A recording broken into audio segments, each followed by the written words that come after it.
Enggak, akan saja ketua. Saya kira jangan jangan. Paling doa kan saja gitu, nah. พวกเรามาเข้าใจขอเรียนบรรดาสหายกำนันพักรักที่นับถือวันนี้ในท่ามกลางอันโศกเศร้าเสียดายและอาลัยอาวรณ์ต่อกับการจากไปของสหายเจ้าปอย่างพวกเขาพร้อมกับเต้ามาเต้าหุ่นอยู่ที่นี้เพื่อไว้อาลัยทำลาสหายเป็นครั้งสุดท้ายดังนั้นต่อไปนี้ ลุงน้อย เป็นสหายเป็น ที่ ช่วง หนึ่ง มาบุง เรา ท้ายกรรมการพักเมือง คณะ เพ พัก ราะว่าการปกครองเมือง เมืองแล้วตัว ทุกเจ้าไว้อะไร เจ้าที่สปอร์ตนะ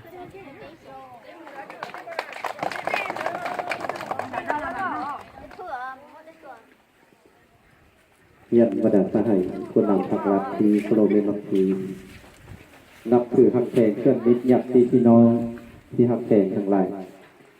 มื้อนี้ในทำบรรยากาศโศกเศร้าเสียใจและอาลัยอาวรณ์ที่ยังทุกจริงต่อกับจากไปยังบ่มีวันกลับคืนมาของสหายเจ้าปอย่างพวกเราพร้อมกันมาต้อนรับในที่นี้เพื่ออำลาสหายเจ้าปอย่างอาทิพองในบ้านพองหัวหน้ากองหลอดบ้านเป็นภาคสุดท้ายสหายเจ้าปอย่างเกิดเมื่อวันที่8 เดือนกันยาปี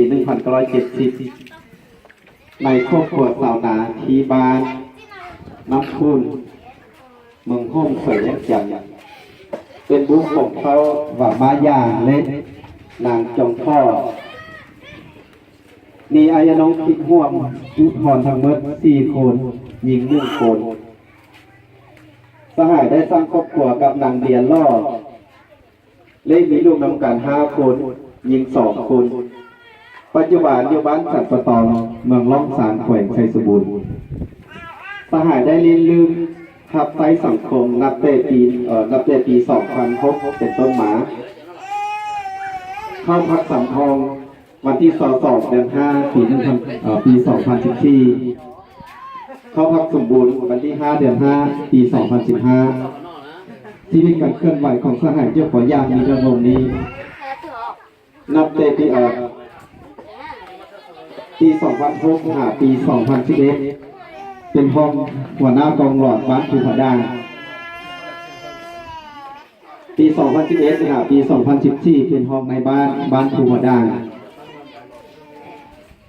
ปี 2015 ถึงปัจจุบันเป็นสมาชิกพรรคสมบูรณ์จนถึงปัจจุบันตลอดระยะการเคลื่อนไหวของสหายเจ้าปอย่างในระยะ 11 ปีมานี้เป็นย่างทางที่ยุ่งยากและยิบละเอวแต่ถ่ายใช้แสงสว่างแห่งการนำพาของพรรคประชาชนปฏิวัติลาวการปฏิวัติได้สุกรอดให้สหายเจ้าปอย่างกลายเป็นสมาชิกพรรคที่ดีเด่นเคลื่อนไหวปฏิบัติหน้าที่เรียกงานที่ได้รับการมอบใหม่อย่างบ่หุอิบ่เมื่อยด้วยความรับผิดชอบสูงมีความจงรักภักดีต่อประเทศชาติซึ่งได้แสดงแย้งถึงค่าแท้ของสมาชิกอย่างแท้จริงและสหายกับแม่นผู้หนึ่งที่มีแบบแผนกำลังชีวิตแบบเรียบง่ายปลอดใสเขาสะอาดโดยเห็นได้ผลงานและความคุณงามความดีของสหายในการประกอบส่วนเข้าในภารกิจปกปักรักษา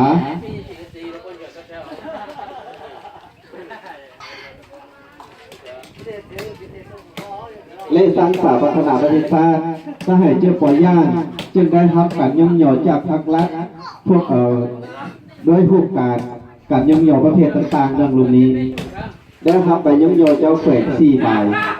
รับไปย่อมย่อเจ้าเมือง2 ใบสหายเจ้าปอย่างเป็นหนึ่งในบรรดาสมาชิกพรรคที่ได้รับการความเคารพนับถือความไว้เนื้อเชื่อใจจากกัจจตางภาครัฐก็คือพ่อแม่ประชาชนบรรดาเข้าอีกด้านหนึ่งในครอบครัวของสหายก็มีความรู้สึกมีความพึงพอใจและมีความหวังที่เห็นว่าสหายเจ้าปอย่าง ได้กลายเป็นพ่อเป็นผัวเป็นอ้ายเป็นน้องเป็นลุงเป็นเอาที่มีบทบาทอิทธิพลในการจัดตั้งในการจัดตั้งก็คือวงตระกูลผลงานที่และพฤติการที่สหายได้สร้างอยู่ในระยะเวลาอันยาวนานบนเส้นทางแห่งการปฏิวัตินั้นแมนสุดรุ่นเหลือซึ่งพวกเขาก็สามารถนำเอามาบรรยายในที่นี้ได้โดยพยานให้แห่งของผู้เกี่ยวญาติพี่น้องกัจจตาเวทหมอพวกเขาจึงก็สามารถกอบกู้เอาชีวิตของสหายไว้ได้สหายเจ้าปัวย่างจึงได้ลุกเส้นลมหายใจจากพวกเขาไปในเวลา 18:10 นาทีของมื้อวันที่21เดือน10 2017รวมอายุของสหายได้47 ปีการล่วงลับไปของสหายเจ้าปัวย่างในครั้งนี้เป็นการสูญเสียสมาชิกพรรคผู้ดีสูญเสียพลเมืองดีผู้หนึ่งของต่อเมืองล้อมสารและสูญเสียผู้เป็นผัวที่แสนรักของเมียผู้เป็นพ่อที่แสนแพงของลูกผู้เป็นพ่อลูกเป็นพ่อเอาเป็นอ้ายเป็นน้องของพวกเขาทั้งนำเอาความโศกเศร้าเสียใจและความอาลัยอาวรณ์อย่างสุดซึ้งมันยังพักลับในฐานเขียวสมาชิกพรรคของพวกเขาส่วนมิตรสหายครอบครัวผู้อยู่ไกลและไกลอำนาจการปกครองเมืองกับจะตั้งทุกภาคส่วนในญาติพี่น้องขอจารึกบุคคลคุณงามความดีและผลงานของสหายไว้บ่มีวันจันหลงลืมชื่อเสียงเรียงนามของสหายจะได้ฝังแน่นอยู่ในความทรงจำของพวกเขาตลอดไปในเวลาโศกเศร้าและอาลัยอาวรณ์อย่างซึ้งพวกเขาขอให้คำมั่นสัญญาต่อสหายว่าจะพร้อมกันห้ามเพียรเอาบุญเพียรที่ดีและความสามารถที่เป็นแบบอย่างอันดีเลิศของสหายจะเพิ่มทวีเล่นทักแน่นความสามัคคีเป็นเอกภาพภายในพรรคความเป็นน้ำหนึ่งใจเดียวของทั่วปวงศูนย์เด็ดเดี่ยวปกประหัตษาและพัฒนาเมืองล้อมสารล้อมกันเก้าคืนและเฮ็ดสำเร็จหน้าที่เรื่องงานที่จะตั้งพรรครัฐมอบใหม่สืบต่อภารกิจเปลี่ยนแปลงใหม่ของพรรคพร้อมกันนำพาสร้างขาพัฒนาเมืองล้อมสารเนไส้สร้างเมืองล้อมสารของพวกเขาให้ลุกพ้นออกจากความทุกข์ยากและกลายเป็นเมืองพัฒนาในอนาคตตามแนวทางนโยบายของพรรครัฐบาลได้กำหนดไว้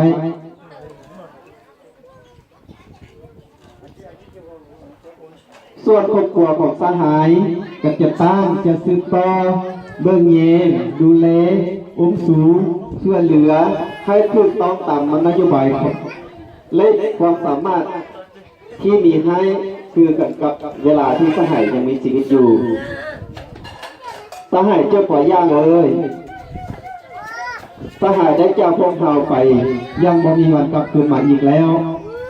พวกเขากับนำพรรครัฐสมาชิกพรรคพนักงานเพื่อนมิตรและญาติพี่น้องขออำลาสหายเป็นครั้งสุดท้ายและขอให้ดวงวิญญาณของสหายไปสู่สุคติเถิดขอเรียนเชิญบรรดาสหายจงก้มหัวว่าอะไรถึงดวงวิญญาณของสหายเจ้าปัวย่าง3 วินาทีปฏิบัติเกี่ยวว่าอะไรเดี๋ยวโต๊ะเราจะพนักงานที่จะยืนเดินใส่หัวที่หดช่วยสหายเจ้าปัวย่างสุดท้ายเจอเตาอย่าง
chỉ chúa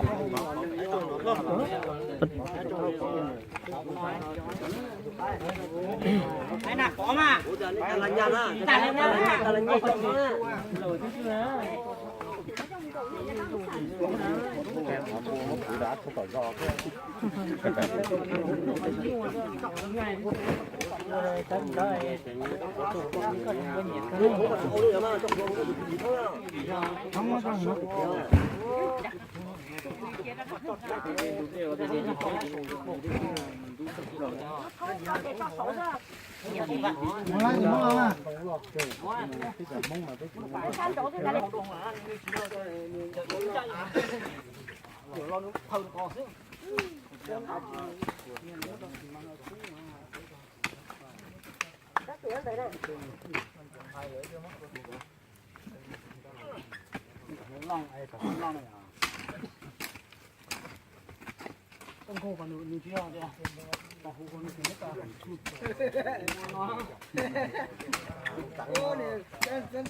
Đây có chỗ cho nở hay cho say.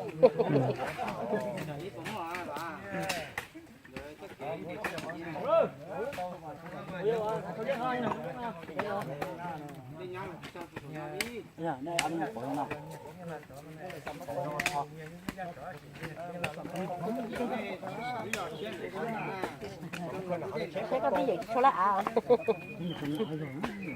Giỏi à, thì lấy nẻ rồi.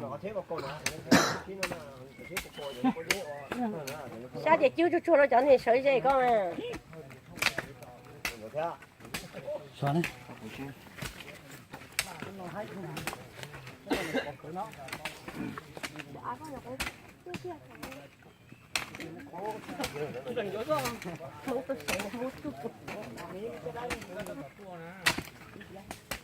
Ra lịch gì à?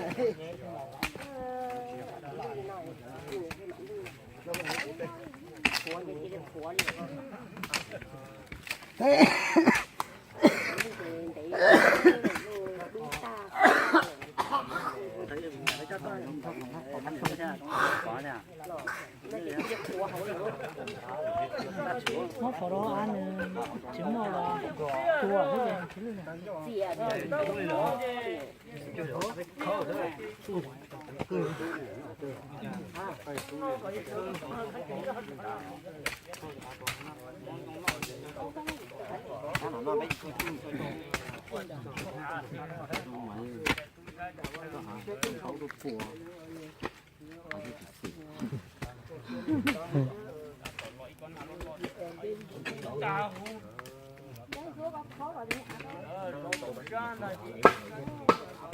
số vào khó chín nó án này thì khó án này. Lỏng đấy chứ, chứ không đấy. Tay không qua bên rồi, xa chứ không. Cấp vào lại có. Đấy à. Tao ta có đấy hiểu đâu có gì thì lát á đi. Cái con này chín nó án thôi.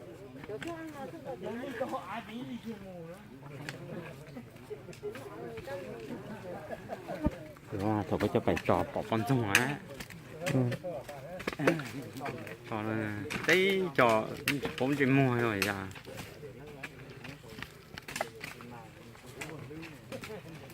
bỏ trứng cơ à bỏ trứng là sẽ thầu có cho sai trứng cha làm gì theo Nói cho một pháp cho trắng luôn.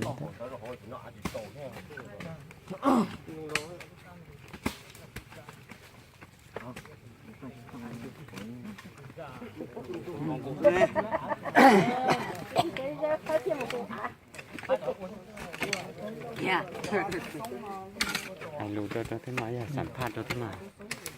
còn nói là tôi nó còn nói tôi nó rồi theo Nào thật mà đi thổ tiệm mà đi chua đó. Thay không chỉ muốn lông phèn.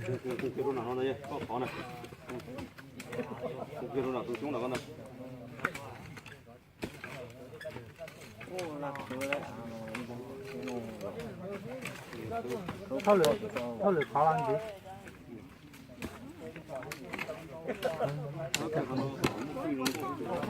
这个跟过去来。可以了。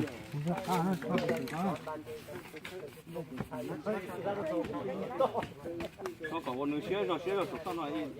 能说抄的一点。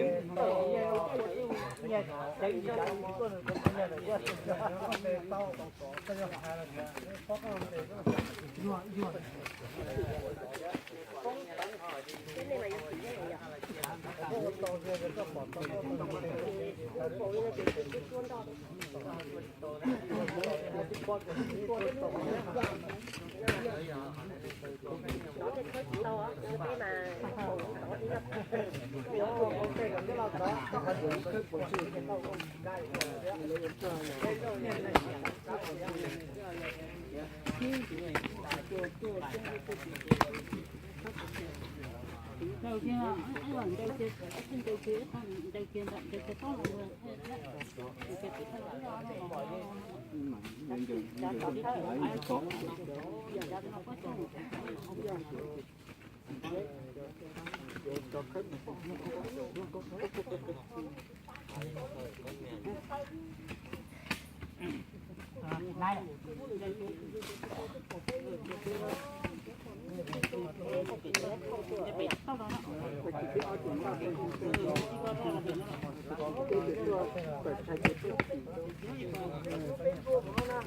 không để đấy được